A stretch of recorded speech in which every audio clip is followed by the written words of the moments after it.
from the BBC. Prime Minister, thank you very much. Alex Forsyth, BBC News. You've just described the Gaza peace plan as a moment of profound relief. Can you spell out what you see as the next steps for the future governance of Gaza, and who should that involve? And when you discussed the war in Ukraine with Prime Minister Modi, did you raise the issue of India buying Russian oil? Well, let me start with Gaza because, as I say, I strongly welcome this deal. And I will take this opportunity to put on record my thanks to President Trump for his leadership on this, to the Qataris, to Egypt and Turkey, who've done really important work in the negotiations. It is a relief to the world, and I think particularly of the hostages who've been held a very long time and their families, and to all the civilians in Gaza who've been so affected by this conflict. And so it does now need to be implemented.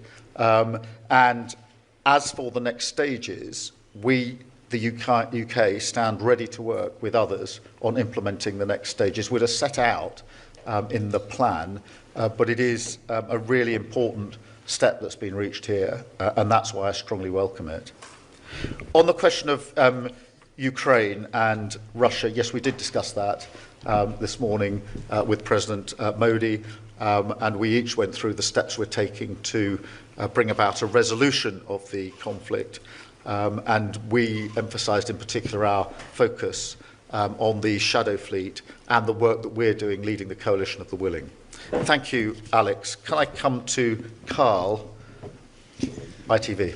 Thank you, Prime Minister. Can I push you on that just a little bit? Did you ask the Indian Prime Minister to stop buying Russian oil and stop funding Russia's war machine in Ukraine?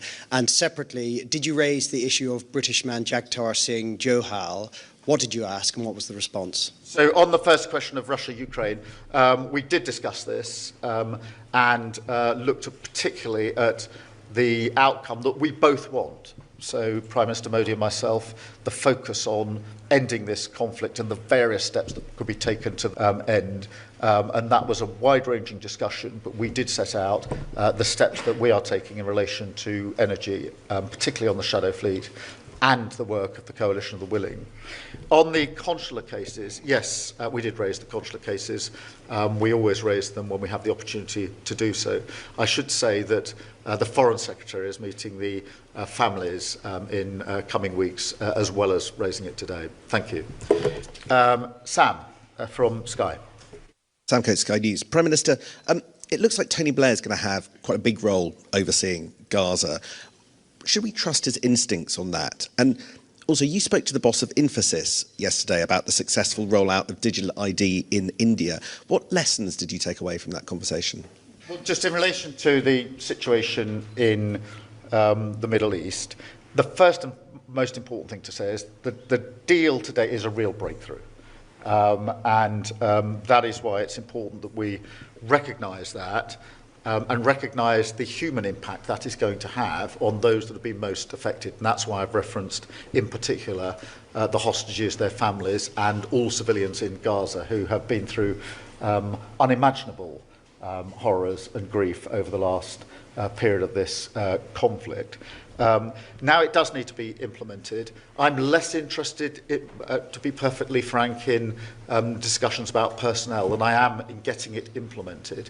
The UK has played an important part behind the scenes in relation to these negotiations, working with the US and mediators, and we stand ready to play our part in implementing this, again, with others as we go forward. For me, what matters is the substance of what happens next, and that is what we're totally focused on.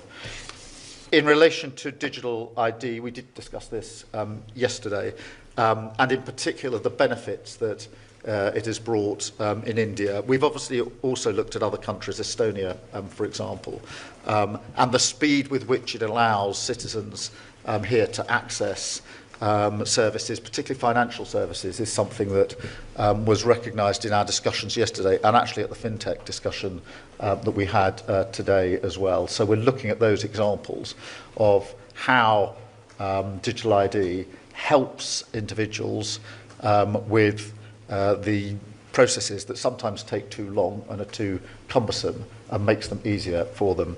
Thank you very much. Can I go to Paul at Channel 4? Good afternoon, Prime Minister.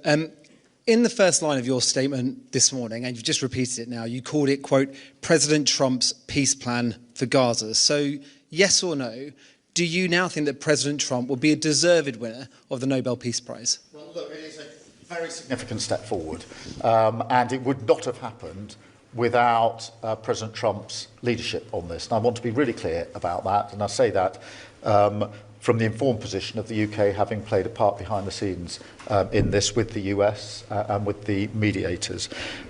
What matters now is to press on and implement this. All parties need to implement and agree and take forward the commitments that they have made to the next stage. That is hugely important.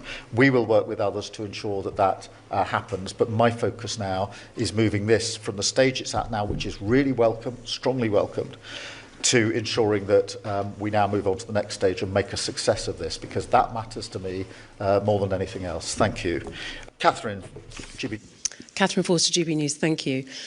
Prime Minister, we've all seen thousands of pictures of you, very large, round this city, and people clearly delighted to see you.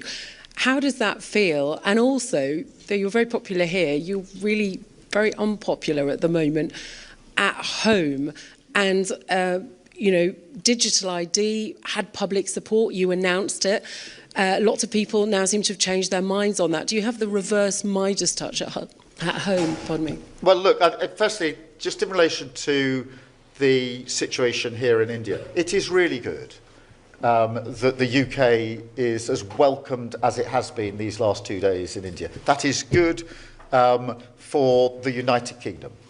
And so I am pleased that the welcome here has been warm. It's been warm for a reason, and I think that's because people recognise that under this government we've strengthened the relationship.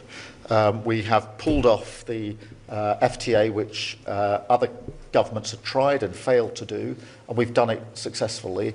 And now both Indian businesses and UK businesses want to build on that, and there is real enthusiasm for the relationship. That is a good thing for our country, so I'm really, really pleased about that, and that we can take that forward. So that is a good thing.